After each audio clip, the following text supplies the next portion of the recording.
Tasty ആയിട്ടുള്ള beef സ്റ്റൂവിൻ്റെ റെസിപ്പിയാണ് ഇന്ന്. എങ്ങനെയാണ് നോക്കാം.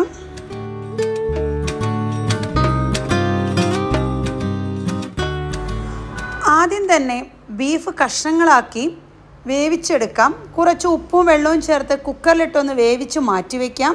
അതുപോലെ നാളികേരപ്പാൽ 1-ാം പാലും 2-ാം പാലും എടുത്ത് മാറ്റി വയ്ക്കാം.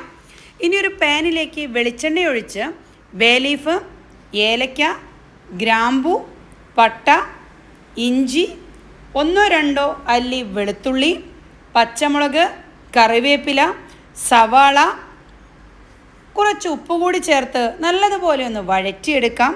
നല്ലതുപോലെ വഴറ്റിയെടുത്തതിന് ശേഷം മാത്രം ഇതിലേക്ക് മീഡിയം സൈസിലുള്ള ഒരു തക്കാളി ചേർത്ത് കൊടുക്കാം.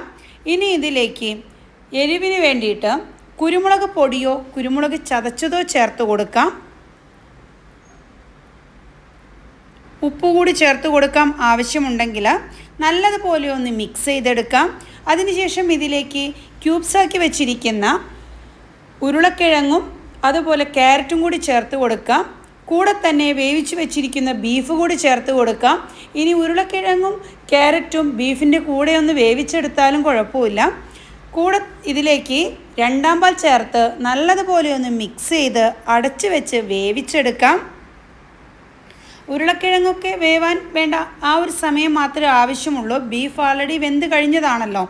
ഇനി ഫ്ലെയിമെല്ലാം ഒന്ന് കുറച്ച് ഇതിലേക്ക് 1-ാം പാൽ ചേർത്ത് കൊടുക്കാം. അതിനുശേഷം ഇതിലേക്ക് കുറച്ച് ഗരം മസാല കൂടി ചേർത്ത് കൊടുക്കാം.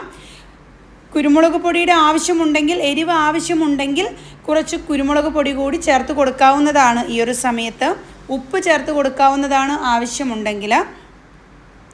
ഗരം മസാല ആയാലും കുറച്ച് ചേർക്കാവൂ. മറ്റ് മീറ്റ് മസാല അതൊന്നും ചേർക്കരുത്. ഗരം മസാല പൊടി തന്നെ ചേർക്കണം. നല്ലതുപോലെ ഒന്ന് മിക്സ് ചെയ്തെടുക്കാം.